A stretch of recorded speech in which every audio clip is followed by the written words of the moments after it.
And let's go live on YouTube.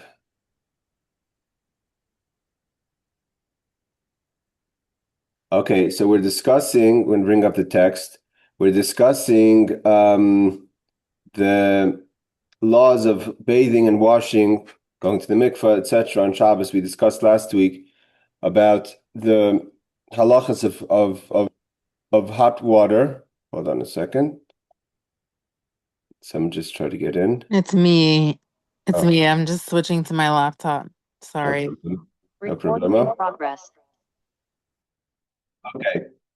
So we're just going to go quickly over law number one. I'm going to discuss. I try to bring up some. We did the from Rabbi Avad Yosef, the laws, the bottom line of what is permissible, not permissible when it comes to washing, warm water, hot water, boiler, pilot, etc. That was last week's class. I'm going to go into from the Shulchan Aruch Harav of the conclusion about bathing in a mikvah on going to the mikvah on Shabbos, and we'll talk about swimming. I know Aaron's been pressing that issue. It's coming up. So let me just go quickly into the law number one again. Aser lirchaitz kol gufay oyafilu roiv gufay b'mayim chamim. A person is prohibited to wash your entire or parts or majority of your body in hot water. Afilu huchmu ber Shabbos, even if the water has been heated before Shabbos. Heating water on Shabbos, of course, is prohibited to make water hot. Even if the water happened to be boiled before on Shabbos, you still cannot use it. But even if it was boiled before Shabbos, you should not wash your entire body or most of your body, because the concern is you may boil water on Shabbos. Even if you can do it kind of parts by parts, but if the conclusion is your full body, you cannot do it. Even if you're doing just your arm, your leg, kind of you saw people standing in the shower thinking that that's a method. Also, if the conclusion is that most of your body will be washed in hot water that's even been preheated from before Shabbos, is prohibited. Even just to enter a bathhouse, if it's just to sweat out, it's prohibited on Shabbos because you may cause the fire to cause the heat. Gam kinas is also prohibited. But to wash just your hands and your face and your feet, those days we'd wash the feet more. Not on hot water on Shabbos, but on hot water that was heated before Shabbos. Okay, so we discussed last week issues of the pilot and the electric heaters and the boilers that's been preheated. Aaron asked if what is the law if it's if you turn off the boiler, how do you know? Okay, I think some of this is going to be covered now in the laws here. We're going to learn. Yes, Barbara. Just a quick question. So, like, they have these wipes, like baby wipes or whatever. If you wanted to put those on, like, the radiator or whatever, or the heater, could you wash with those? That's also a problem, because then you're actually heating the water. You're heating the liquid on Shabbos. The Okay. moisture is being heated on Shabbos. We're going to see, Okay. for instance, to wash your hands with cold water and stand by the heaters is also prohibited. Okay. So, but if you didn't put them on the heater, you could use them to wash then, Yeah, right? yeah. I mean, there's another question about using wipes, but traditionally the wipes are okay. Okay. Thank you. Okay, b'mayim shehemim koyer. Now, I want to just do.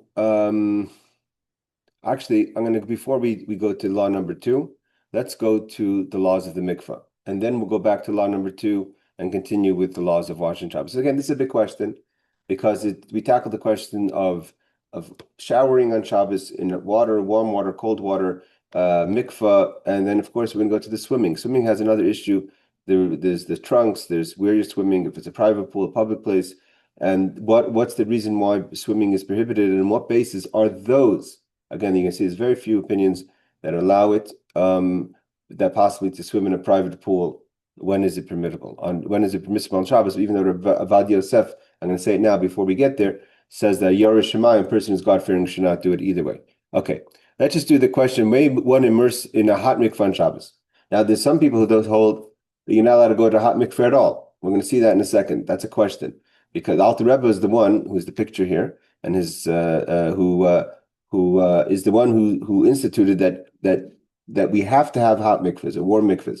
The reason why people were concerned to use hot mikvahs is because people may think that that's like a bath, and then they won't use a proper mikvah. They're thinking they could just fill up their bath and go to the mikvah. So a mikvah we know that a mikvah has to be 40 sa, a certain amount of rainwater. It has to be, you're not allowed to fill a bath up, even the pit of the mikvah up with water, and it's a mikvah. That's, especially for women. So there was those who were concerned that a hot mikvah may misguide the one who's not so learned to think what is permissible in the mikvah. But the Alter Rebbe was more concerned with, especially in those days in Russia, that women were not going to the mikvah. It was too harsh of an experience to go to a cold mikvah in the winter, and they were just not being truthful to their husbands when they said, "Yeah, we went to mikvah," and they weren't. That's a bigger problem than a gezerah that maybe you may not understand the laws of mikvah. Here, they're straight up not going to the mikvah. So the Alter Rebbe instituted that the mikvahs should be all hot and warm and pleasant, and that's why we know that the mikvahs, especially women's mikvahs, are made to make it as much as pleasant as an experience as possible. So the woman should be encouraged to go to use the mikvah. But let's just go over here. The question about Shabbos mikvah, because we just said you're not allowed to bathe in hot water on Shabbos. Can one go, a man or a woman, go to a warm, hot mikvah on Shabbos? So it says like this, background. The sages forbid bathing one's entire body or majority of it with hot water, whether the water is within a vessel or whether it is in the ground, which is the next law base, and even if it was heated from before Shabbos. So that's what we learned so far. You're not allowed to bathe in hot water. Thus, the use of a hot mikvah on Shabbos touches upon a halachic question as to whether doing so transgresses the rabbinical bathing prohibition, because the rabbis added it's a prohibition from the rabbis of a concern that we may heat up the water on Shabbos. This is aside for the halachic discussion of the kashrus of hot water for mikvah even during the week. So I mentioned that the Alter Rebbe was the one. We'll quickly look at number 3. So he goes into the question of some poskim forbid immersing in a hot mikvah even during the week. This is due to that people coming to think that the bathtub is also a kosher mikvah. But again, the Alter Rebbe said that there's a bigger problem, that making the mikvah unpleasant and cold, women just won't go to the mikvah. And the discussion of who is allowed to immerse on a Shabbos, which are beyond the scope of this article. So there's certain questions. We're not going to go into every detail, he says, about the hot mikvah, but we're going to discuss in general. The law. Let's first learn the law. Warm is permitted to immerse. It is permitted to immerse in warm mikveh heated from before Shabbos. So this is what Aaron was asking. Once the water drops from, which we're going to learn, what's that temperature from hot to warm, and the water was preheated, so it's in the boiler. The boiler's off. Just as is the law regarding a cold mikveh, regarding the definition of a warm versus hot, the poskim define warm as water that is no longer referred to as hot by people, or water that is below 98.6 Fahrenheit. So 98.6 Fahrenheit is the definition of warm water. Anything warm is okay, just like cold water. And therefore, once I don't know, Aaron, if you were talking about your parents' home, if there's a thermostat there that you could see that says 98.6, but you could feel the water if it's warm already. And thus it must be below the temperature to be allowed, and thus it must be below this temperature to be allowed without question. Otherwise, it has a status of hot water. So anything above 98.6 is hot water, and then we have an issue. Because that's just the general law. Some poskim prohibit immersing in hot water mikvah on Shabbos, based on the prohibition against bathing the majority of one's body in hot water on Shabbos. Then this applies even to women who have the mitzvah to immerse, and certainly applies to men. So a man doesn't have to go to the mikvah as much as a woman, but a woman has a mitzvah that if it's her night to go to the mikvah on Friday night, to go to the mikvah, not push her off to Saturday night. So there's some poskim say you can't go to a hot mikvah because you're not allowed to go to hot mikvah on Shabbos. You're not allowed to go to hot water on Shabbos. Other poskim means the halachic authorities, however, permit immersing in even hot water for the sake of a mitzvah. So this is where things become different. Because going to the mikvah is a mitzvah, the mitzvah, meaning the commandment of going to the mikvah, overrides the concern that we may heat the water on Shabbos. Such as woman immersing for nida. So what would be defined as a mitzvah is a woman who goes for at the end of her cycle to go to the mikveh to purify herself, or even men who immerse from tahara or balkari purposes, if you are impure for semen discharge, or if you want to add to tahara, which is also mitzvah, to be pure. So then you're not bathing, you're going for the purpose of elevating your purity, or if you're after seminal discharge, so then also you would be allowed to go to hot mikvah. Particularly, the widespread custom is like this approach, and that's what people do. If you go to the mikveh today, most people are not going to the cold mikveh on Shabbos. They go to the hot mikveh without any concern. However, some are initially stringent, like the former opinion, and immerse in only warm or cold water. Nevertheless, one may not remain in the water for the pure pleasure purpose, for pure pleasure purpose, and is rather to immerse and immediately leave. Meaning to say, on Shabbos, if you go to the mikveh, you can't just linger a few more minutes to warm up or to relax or to take in the hot mikveh. Some people like to sit for a second, which that's its own question. People shouldn't be doing that. But either way, on Shabbos especially, then it becomes a problem, because once you dip in the mikveh, get out, because you're no longer doing the mitzvah, you're already pure. Those who stay in the water more than necessary transgress the bathing prohibition according to all. So the mamish, you have to be careful. When you go to the mikveh on Shabbos, you're allowed to go to hot mikveh, but you must get out as soon as you're done.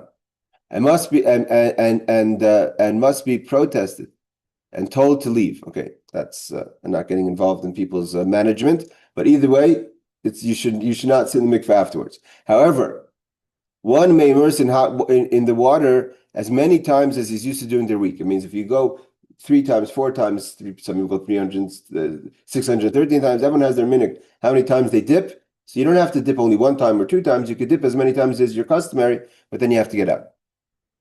Now he says like this: the custom for Sfardim.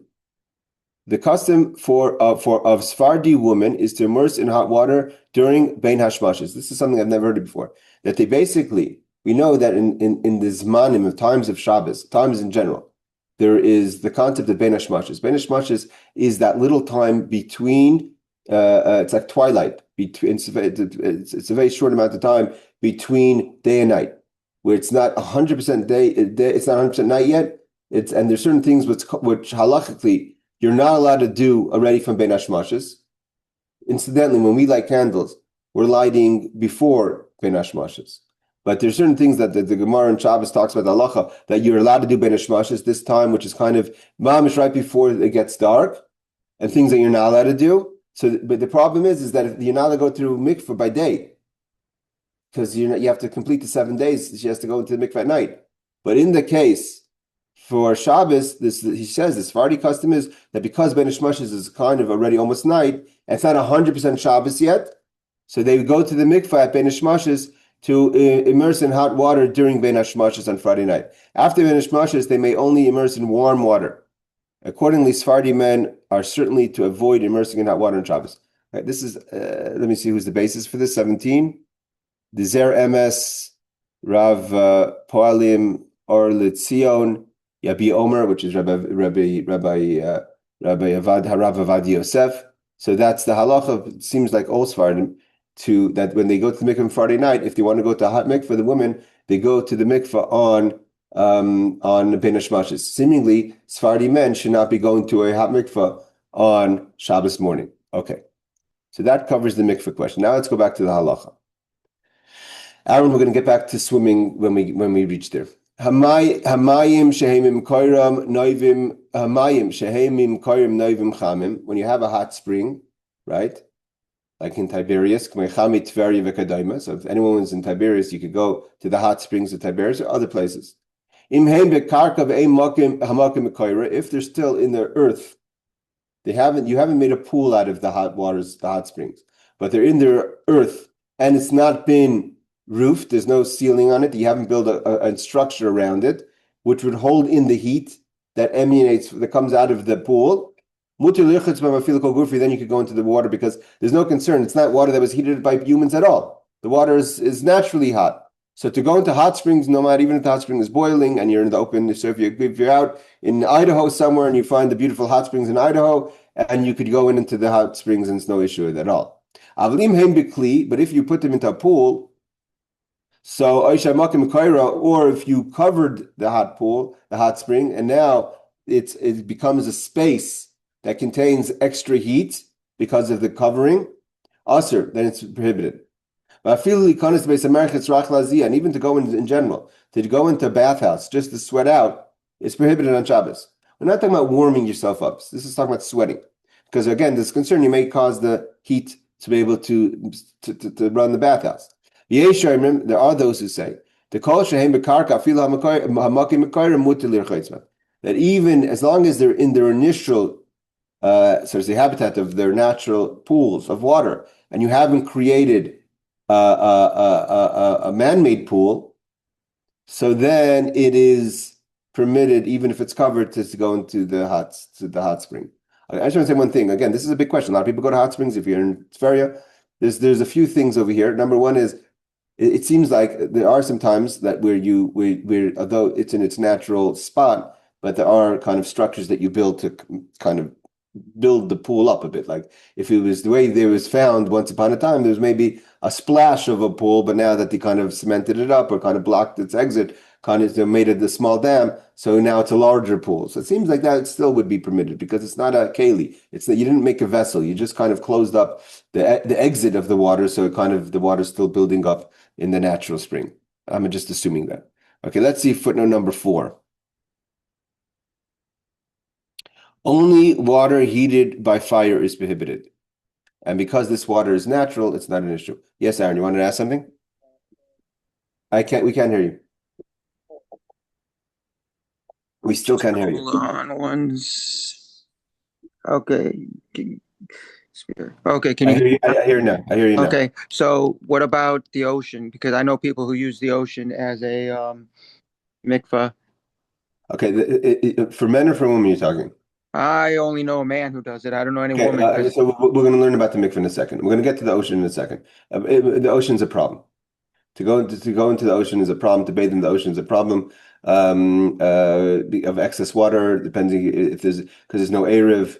Even there, and then there's a sneeze question. You're not allowed to go into bathing suit because then you're carrying water. So you'd have to go in the nude, and then even in the nude, you could be carrying water. It's we don't where bathe, my we don't go to open when like a Carmelist. We don't go into those kind of. right. So You can't I'm go just into a. mentioning this where my rabbi said swim. He says I definitely never said you could go to a river or the ocean, and we're not even talking about what you just brought up, the No, no, mix no. and all that. No. That's for sure. I hear what you're saying on that. Again, if you're going in the nude, it's less, and you make sure the water's off your body. You're not carrying any water. It's not such a problem. He didn't do it on Shabbos, and he went 100 feet out where no one could see anything Okay, yeah, but still, but you have to because walk there from. was no mikvah in the city that he was And then, visiting. no, to go to the mikveh in the ocean or in the lake during the week is not a problem. If you go out deep and even some people say you can go with your Yeah, bathing suit. but I was wondering But on I'm talking Shabbos about on Shabbos, you can't walk with your bathing suit into the lake. because the whole point was is that in 770, I know some people and they in the summer go to the mikvah because it's hot outside. Everyone goes to the mikveh on Shabbos. I go every Shabbos to the mikveh, but I go to the mikveh in a proper mikveh house. Yeah, so do they. Okay, that's fine. That's not a problem. It's like we said before, as long as you go in and out, you can go even to hot mikveh. Yeah, and for Ashkenazim, yes, Rebecca. What about like sweating on Shabbos? Like, let's say when I go to Miami, there, like, I know if I go like on the boardwalk where there's no shade in the middle of the day, I'm gonna sweat a lot, a lot, a lot. Is that a problem? Oh no, that's not a problem. That's sweating from the environment. That's different. The problem is that the question that people had is that if you go to if you walk into a schwitz is created by not it's not natural heat. It's created by steam. That's created by fire. But like the whole like the back of my shirt could get all wet That, from sweat. That's not a yeah, problem. that's not a problem. That's natural. Nothing you can do about that. Okay, thanks. Okay, so footnote number 5 is it says we were talking about over here. Okay, yeah, if the spring goes into a vessel, in such a case, the hot water may be confused with water heated by fire. It's all a question of concern that a person may think you're allowed to make hot water on Shabbos. So once you direct or move the spring water into a pool, it's different. Okay, number 6. Okay, he says over here, even if the place is covered with a roof, it is forbidden. If you have a spring and you cover it with a roof, so some opinions is then it contains the heat and it's forbidden to go to the pool at that time. So let's see what he says. The roof increases the heat of the room, making it like a schwitz, sunroom, which may not be used on Shabbos, because if you're creating a sunroom, again, we're scared you may turn on a fire. The Mishnah Berurah, however, citing Shulchan Aruch 326-22, rules that you may use heat from hot springs for sweating, since even bathing is permitted there. So the Mishnah Berurah disagrees and says there's no problem because the source of the heat, even if it's covered, is coming from natural water. It's not from fire. You made a fire, so therefore you can't compare it to shvitz. Number 7, it says even to enter water in a bath solely for the purpose of sweating is forbidden. So let's see, maybe this addresses a bit of Rebecca's question. Because some who unscrupulous may go to bathe and claim that they are going to sweat. Okay, that's again, because the problem of going into schwitz is that you may kind of pretend like you're going to schwitz, but you're really going to swim or to bathe. Where if you're walking on the boardwalk, that's nothing, you're just doing what you're doing. You're walking on the boardwalk. The words of the author imply that merely passing through a bathhouse is permitted, which is the opinion of the Shulchan Aruch, which would obviously be the case of what you asked about, Rebecca. However, the Ramah from Rashi and Torah rules that even just passing through without intention of sweating is prohibited, but that's going into the schwitz. Walking in the environment is totally different. Okay. Now the question is, so we discussed the issues of bathing in hot water, schwitz, natural hot springs, waters that have been heated before Shabbos or reheated on Shabbos, that's not permitted. What about going into a cold bath? Mutter litfal kol gufoy b'tzaynim. It's permitted to immerse your entire body into cold water. This is the question that Barbara asked. But you can't, let's say you're cold, and you can't go into the cold water and then stand by the heater or the oven to heat up from the cold. Why? Because then it's like you're washing in warm water, because the moisture or the water that's on you is going to get heated up. You're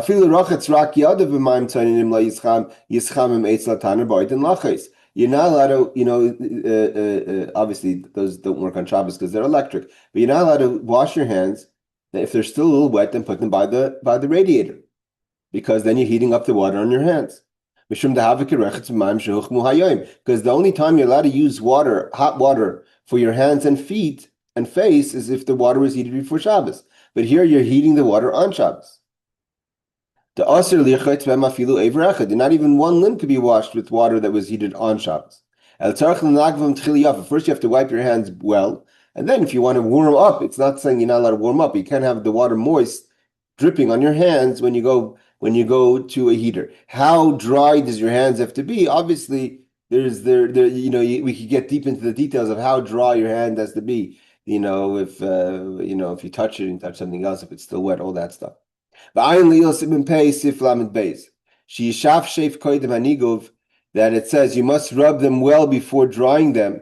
Also, when you dry the water, we learned you're not supposed to have your hands soaking wet when you dry with the towel. That's also a concern, because then you may make the towel too wet and you may squeeze the towel. So kind of shake your hands off. There's a little water, dry them, and then if you're cold, you could stand by the heater. Okay, let's see the footnotes on this. Footnote number 8. What are you talking about? You may immerse your entire body in cold water. 8. It says that it's customary not to wash even in cold water, so as not to squeeze the water from your hair. Okay, comes the next question, which is the problem with the swimming. To go into water and to again, you can't use the mikveh as a raya, as a proof. Why? Because the mikveh is only allowed because it's a mitzvah. And even for a man who doesn't have obviously the level of mitzvah as a woman, nevertheless, it's a mitzvah if you're balkari, if you have seminal discharge, or if you want to add to tahara, and therefore you're only allowed to go in and out, you're not allowed to sit there, all that. But seemingly you shouldn't be sitting in, based on this concern, you shouldn't be sitting either in a cold pool, but you could say that once you're already wet, it doesn't make a difference in how wet your hair is. But so there, in those cases of a mitzvah, we don't we don't have the gzeira, the concern that maybe you're going to squeeze your hair, which you're not allowed to do on Shabbos. But just to bathe in cold water, the Mishnah Berurah says, again, this is Ashkenazi view.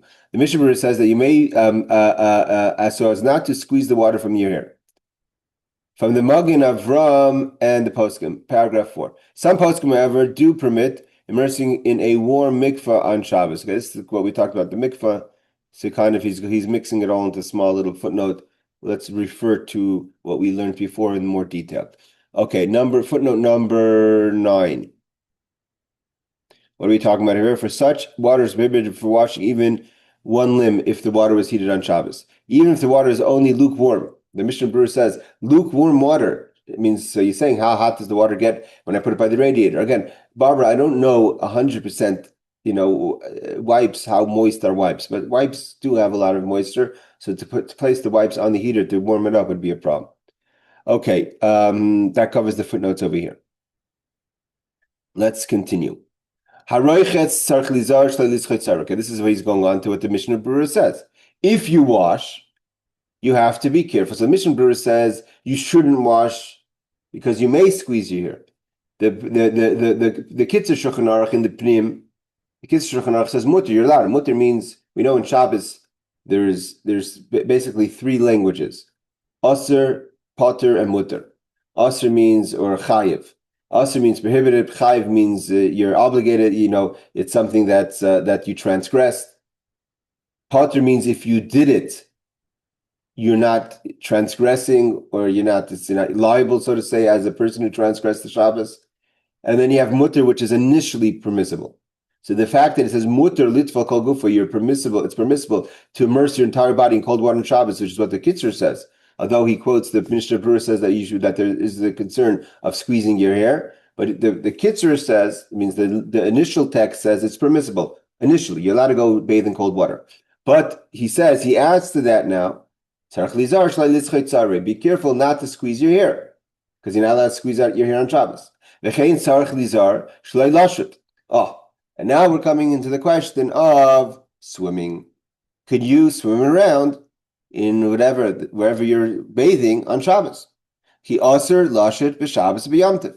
prohibited to swim on Shabbos and Yom Tov. Here we're not talking about a public river, lake. We're talking about even in a bath or a pool. It's prohibited to swim on Shabbos or the Yom Tov. You can't float anything on Shabbos. Like chips on top of the water. Is it chips? Such as wood chips, yeah. And if you're in the public, like in a place where you can't carry, you're not in a private domain, you have a bigger problem. Before you leave the water, you have to make sure that you're not carrying any water. You're not carrying excess water on your body. And you have to kind of wipe it all off well, and then you can be carrying. So again, technically, to go, what Aaron said, to go skinny dipping nude into a lake or on Shabbos is permitted, but then you have to make sure you're not carrying any water. But the bathing suit's the problem, because then there's the squeezing of the bathing suit and there's the carrying of the water of the bathing suit. So he says, hold on, Aaron, let's just finish this law. And then you're carrying if you're swimming in a public place. And even the problem is even in the river itself. It means not just going out of the river. You can't carry the water on you, because a river is a public domain. It's a carmelis. It's not public halachically. It's not a brishus haram, but it's a carmelis. And you're not allowed to carry in a carmelis. Abraham is you can't walk four arm lengths in a river if you're carrying water on you. The river is the rabbinic public domain. Because there's not everyone's expert in exactly how to go about doing it properly. Therefore, the custom has been accepted. Do not even bathe in cold water on Shabbos. So although he says initially mutter, but he says because not all are careful, know all the laws and what is permitted, what's not permitted, do not bathe on Shabbos even in cold water. Unless it's a mitzvah, and then we've learned even for a mitzvah you can go to hot water. if a woman needs to go to the mikveh for after her cycle, or ish l'kurie, or a person, a man for seminal discharge. Again, and we add to that also means even if you went to the mikveh Erev Shabbos and didn't have relations on Friday night, you still could go to the mikveh Shabbos day for extra tahara. So I just want to be clear about that. The person shouldn't think you can't go to the mikveh if you went to the mikveh on Friday and you didn't have any seminal discharge in between. Yes, Aaron. Okay. So I'm just clarifying this and making you understand as well. The rabbi said he's not getting into if it's a mixed pool and all that stuff. He's just going in, can you go in the water? Okay? And he says everything else is on your conscience with your God, and you know what the Torah says. So what he said is that first, the pool is part of your living quarters. So it's semi-private because every apartment can use it. Number two, it's in the Aruch. Number three, he says as you said, don't squeeze any water out. So maybe you'll just air dry. And so get it out earlier and air dry. And then he definitely said, don't go to this does not give you the excuse to go to the ocean or a river or any other vessel. He said, this is basically because you're in a private domain. I mean, it's in a private building, and that building where the pool is under the Aruch. Okay, again, you have to remember this Erev Chatzeres questions, but let's even it means even a private building that has multiple tenants have to have an Erev Chatzeres. But let's not even go there. It has a gate all around it. Even the gate doesn't help. You have to make an Erev Chatzeres. But let's put all that aside. We're gonna in a second. I'm gonna bring up a Chabad.org brings on swimming. There, at the end of the day, is your rabbi from a Sephardic community? Nope. He is one. He went. He's 100% Ashkenaz. He went to Flatbush's in Ashkenaz high school. I just want to say that I don't know the details. I don't want to comment. I don't know any rabbi and the basis. I haven't discussed it with him. I'm not an expert. I just give a class what I'm learning. But I will say is that the only thing I've seen. Yeah, I think that Moshe Feinstein does bring down. I'm trying to find as much as I can. It seems like the leniency is more in the Sephardic community because there's other questions. The main question of swimming is swimming's problem is that you may make a raft. Yeah, that's what he said. You might make a raft, but this is what he I, said. Just listen to the funny thing, because I thought it was strange, but I also got a laugh out of it. He says, first of all, you're in Brooklyn. Where are you getting enough wood? Second of all, if you built the raft's going to take up the whole pool, and they're going to kick you out. Okay, that's a lot of these other arguments. But if you joined our class yesterday in Megillah, we learned that even I was there. I know. I'm just saying that we learned that there's a concept that once the rabbis establish something, even if you could argue this is not going to happen, that's not going to happen, same argument, chol vakum, not eating chol Yisrael milk, no one mixes horse milk and all those things. So, but once there's a takana, once there's a thing, it's not so easy to take off the takana. Now, there's the question that they have is the rimmed pools. There's something that says that if there's no water, that there's no overflow of water, like an infinity pool, it would be much more difficult to go in than what's today's pool. But we're going to get to the topics. I was trying to find Ramosha. This is some people who say Ramosha is lenient. It doesn't seem like that. Even Avad Yosef says the Yerushalayim should not swim. But let's get to that in a second. I'll just say this: my son does not swim on Shabbos. Okay, it's not Shabbos. It's not in the spirit of Shabbos. But let's just do the footnotes first. Okay. Then bring up Chabad.org says and some other things I found to help us guide us through this question. Okay. Again, because what does he say over here? He finishes off. Okay, forget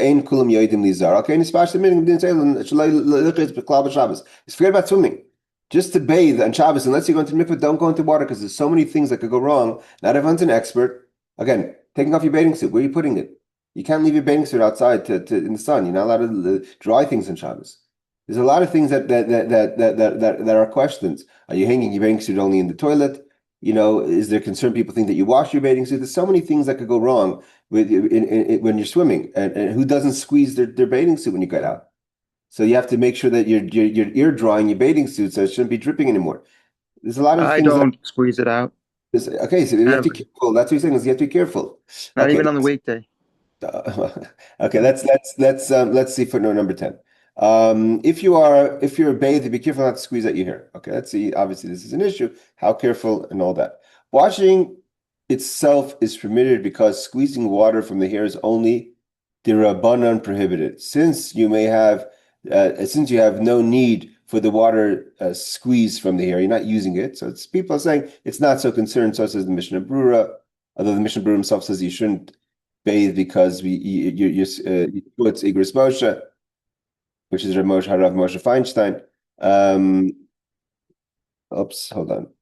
Let's go back here. Where was I? Yeah, here. It keeps on going back. Let's just right here. Washing itself is permitted because squeezing the water from the hair is derabbanan, prohibited. It's only prohibited rabbinically, since you have no need for the water squeezing from the hair. The Mishnah Brura Siyosa Igris Moshe.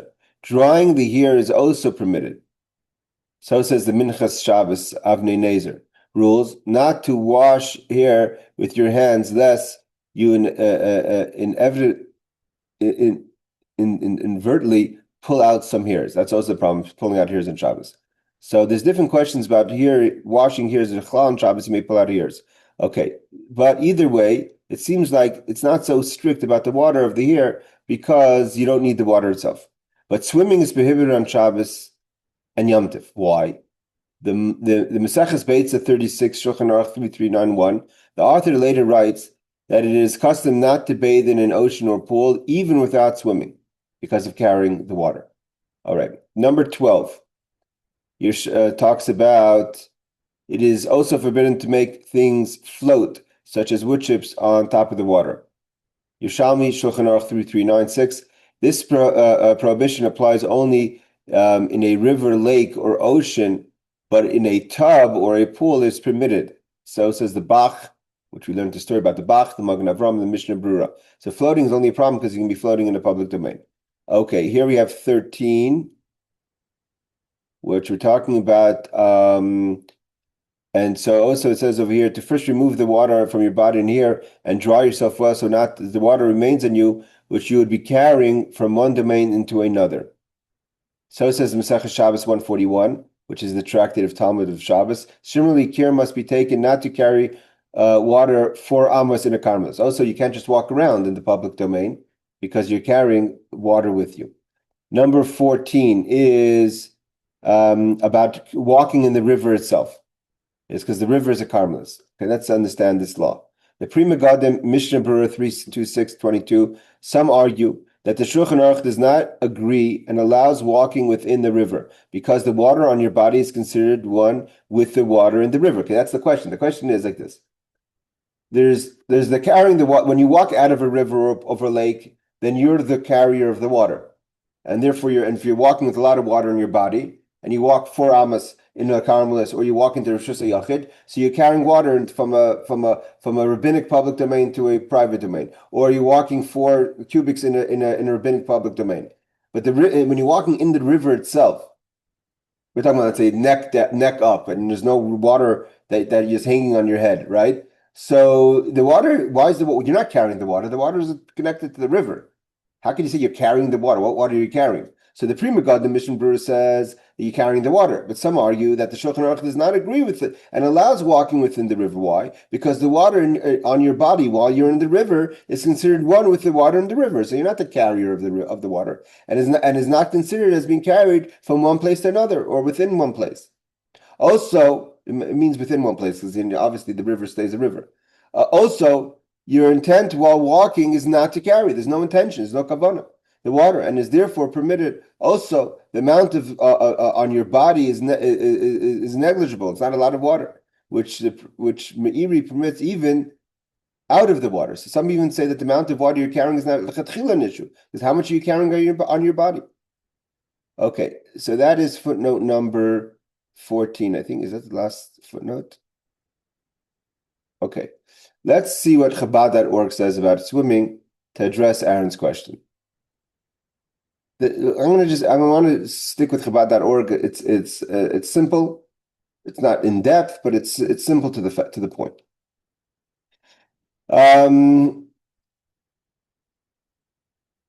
Okay, the question is scorching hot in this past Shabbos, and we're wondering if we're allowed to go swimming in the nearby lake to cool ourselves off. What is the halacha? There's various potential issues with swimming on Shabbos. But as with many areas of halacha, context and precise definitions matter. So let's dive in. rivers, lakes, and ponds, which we just learned about now. The Mishnah states that one may not go swimming on Shabbos, which is defined as lifting both feet from the ground and floating or treading water. The Talmud explains the reason for this decree was because swimming could lead to building some sort of floating device, perhaps to help someone learn to swim, like a floaty or a raft, which is prohibited on Shabbos. You're not allowed to build a float on Shabbos. However, this prohibition only applies to swimming in a body of water similar to a lake or pond. This also includes a man-made pool of water if, when one swims in it, he is likely to slosh out some water, which will then run into rivulets and pools resembling to some degree a pond or a lake. So if it's an infinity pool and you're causing the water to splash over, then the pool itself is a problem. If, however, you were to fill a large receptacle, such as a tub, with water, and it stays within the tub, then this particular prohibition may not apply if the water is spreading out. Since it's uncommon to make a flotation device for a receptacle, this would also include an in-ground pool with a rim around it. So this is what the basis of your rabbi who said you could swim, because if it's not an infinity pool and there's a rim around it, so then it's like a big tub, and then it would not be a concern that you're making a floaty, which prevents the water from sloshing outside. The idea of the water sloshing outside is kind of if the water is just floating out of the pool, so then it's like a river, and then we could then all our concerns of maybe it's similar to a river, and then you shouldn't go into the pool. But if it's not an infinity pool, or if there's a lot of this, 6 and 8 inches, whatever it defines it as a rim, so then it's less likely. This ruling has led to the debate regarding contemporary pools. Although they usually don't have a rim around them, they aren't filled to the top. So the kind of what we have today, it's not a rim, but the pools today, most pools are not infinity pools, which prevents the water from splashing out. And these pools considered rimmed or unrimmed. So the questions are these pools considered rimmed or unrimmed? As we'll see, there are other concerns with swimming that render the discussion of contemporary pools largely moot. So he says like this: assuming you would be first issues of bathing suit and carrying. Assuming you'd be wearing a bathing suit, right? You have to be wearing a bathing suit. There's potential to violate the prohibition of schita, squeezing out water. Additionally, because you're going to squeeze your bathing suit. Additionally, if you were to swim outside the Erev, leaving the pool could also potentially be an issue of carrying water in a public domain. So this is why you can't. Another reason why it means you're not allowed to swim halachically. Clearly, you're not allowed to swim to mikvah something else, but to go swimming in a lake on Shabbos is usher because you may build a floating. So to go in a lake, river, public domain, a public body of water, that's prohibited on Shabbos. That's the Mishnah. The Gemara explains why, because you may make a floating device. Then there's the other issues if you're in a public place and you're carrying now water with your trunks, with your bathing suit. Dunking on Shabbos. Even if you were to avoid above prohibitions, the accepted custom is not to bathe even in cold water on Shabbos, like it's quoted in the Kitzur. This, of course, would preclude swimming in all scenarios. Nevertheless, for the mitzvah, such as going to the mikvah, or in a situation where it's extremely hot, you'll be allowed to dunk in even a rimless cold water pool without swimming, provided that precaution is taken against the concern outlined above, such as squeezing and carrying. This could be a little bit of the basis, but you're talking about. But here it's talking about dipping, not swimming. Additionally, if you were medically required to swim on Shabbos, then with consultation with your rabbi, you would be allowed to do so in a private pool, taking the above precautions. This is the maskana. I just want to he brings down.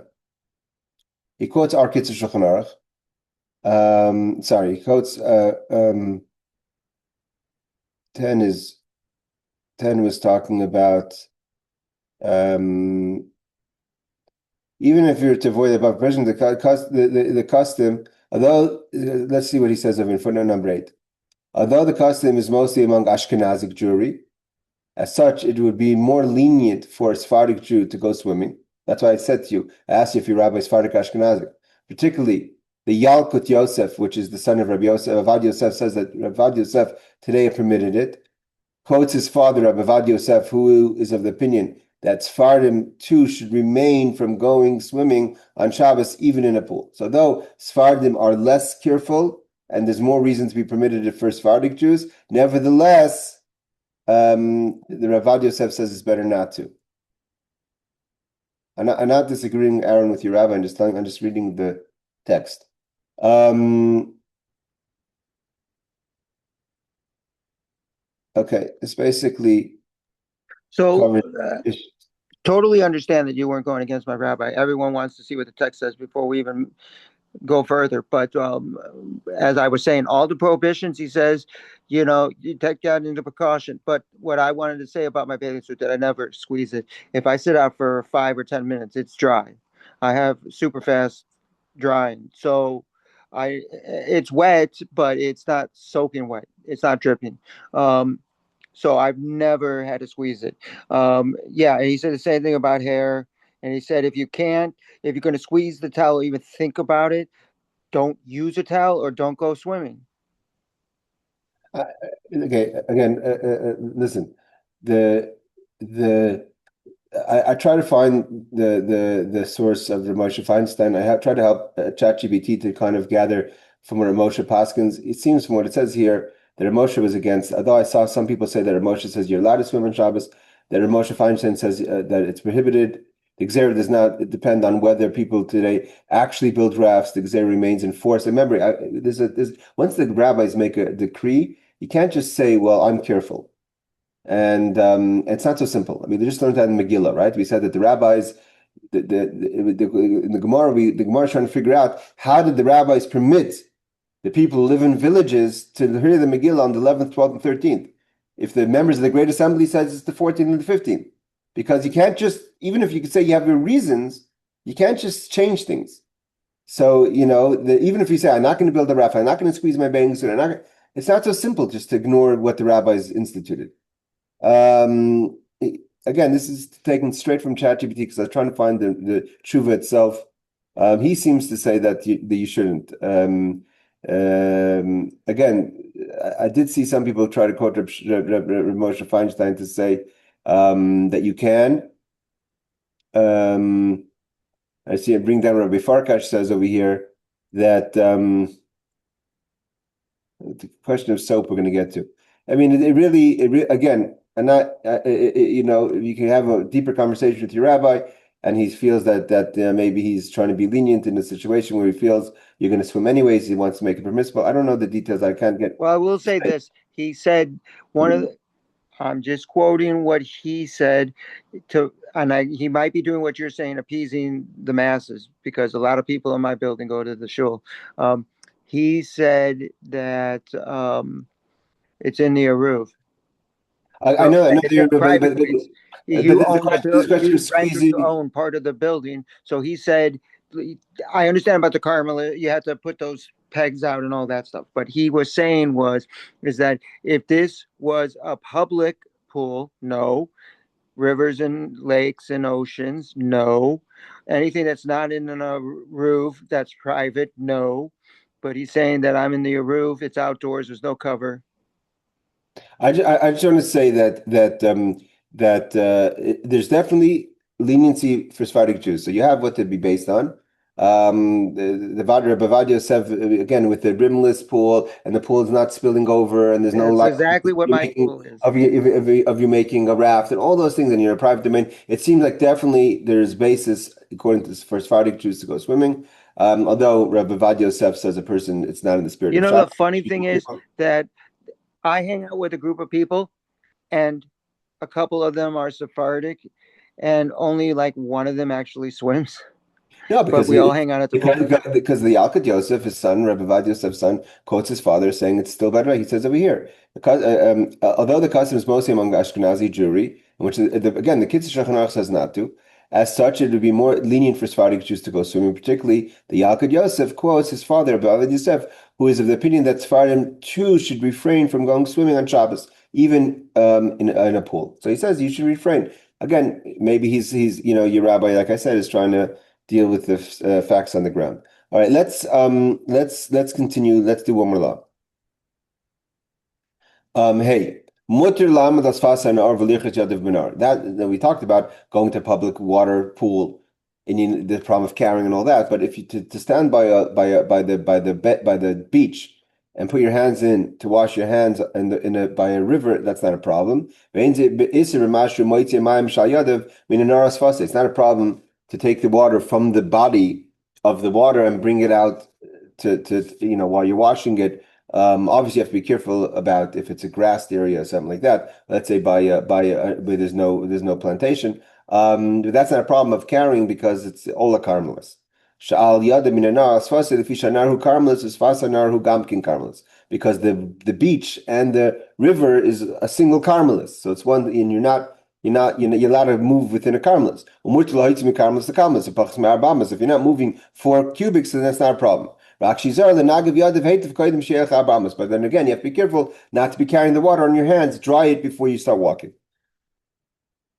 And he does not have any footnotes on this. Where is the next footnote? Is 13. Where is that? 12, 14. So the next one is 15. Okay. Footnote law number 6. Mutter lashaf yadav morsin afa pisha yadayim retovis. They had morsin was a kind of a grain or bran, that kind of like a soap. So even if your hands are a bit wet, so it's not like you're going to be kneading the whatever that comes from the mixture of the moisture and the bran. Not to first pour the water on the morsin, then you're making like a doughy thing. But if your hands are wet and you want to kind of use like a powder to wash, to clean your hands, it's okay. But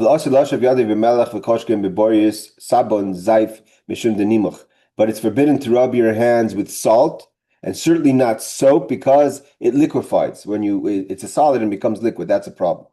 And then we spoke about what kind of soap is permitted on Shabbos, because there's other issues of spreading on Shabbos. So the thicker soaps are also an issue. Okay, so he says, footnote number 15. This does not constitute lisha, kneading, if you use the powder, because 1, it's not usual manner of kneading, and 2, it's not your intent to knead.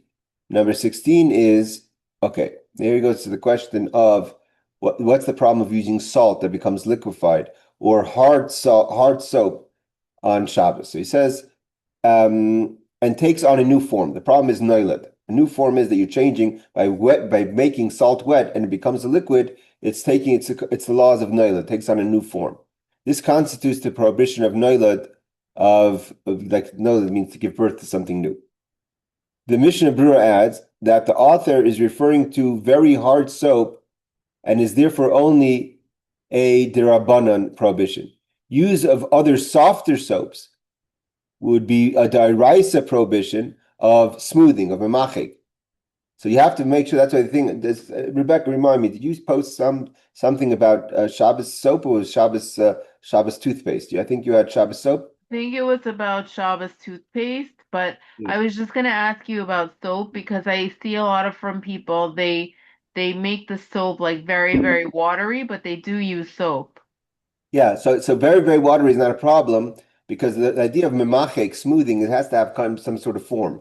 It's more of a gel. Gel is an issue. So the gel itself won't become liquefied, but then you're not allowed to smooth on Shabbos. But if So it's regular hand soap is okay, like liquid hand soap in the pump is okay? I don't know. I always ever since I started learning about I don't. It could be it could be you should add water. It could be they're selling now Shabbos soap. Yes, Aaron. My rabbi said that liquid soap is fine, but if you're worried, just add as much water as you think you need to make it liquefied enough, and you're good to go. But don't use bar soap. Yeah, bar soap is a problem of noilid. Yes, Barbara. I was going to say, foam soap. What about that? That's a good question. That changes the consistency of the soap. That what? It does change the consistency, because it's a liquid and then it becomes a foam. So no. Well, it comes out as a foam though. Yeah, but it's not a foam in the bottle.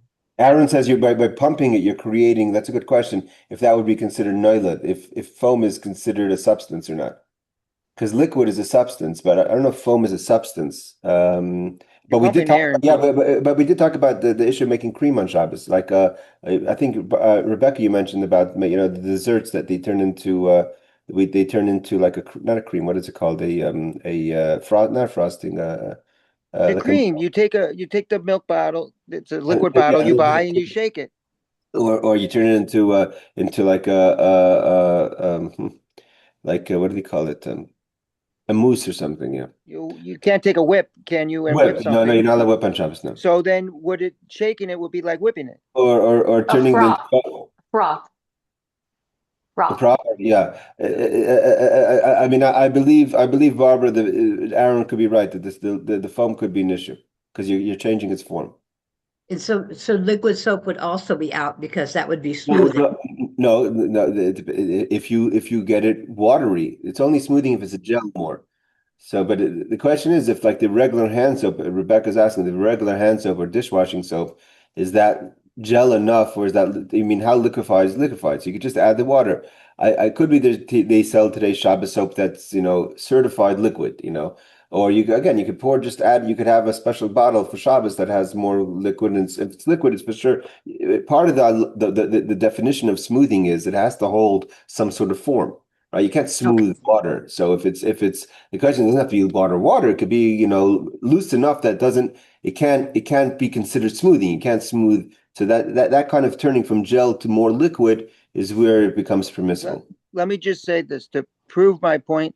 My shul has liquid soap in the bathrooms for Shabbos. Most soap like in the bathrooms are really liquid, but we're talking about like the more quality gel soap is an issue. Yeah, I understand that. Yeah. Okay, so let's just learn the last halakha, so we'll finish this chapter. Ma'im she'eina derech lirchayitz behem ela l'refuah. What about healing waters? What's Because considered a healing water? you have like sulfur pools, the kind shemroim or meusim, for their use medical. They're not. You can't drink them. Also, lichatam Shabbos, you can't wash them on Shabbos. Because you're not allowed to heal on Shabbos. So the whole point is healing. Medvarim murim. What are we referring to? Because if you're bathing in them, you're sitting in them. If again in the situation where you're allowed to go into the water, so you're not curing yourself in them. You're just cooling off in them. That's different. Oh, what about Chamit Feria? Chamit Feria is like the hot springs. That's also for healing. Ukadaim are similar kind of hot waters.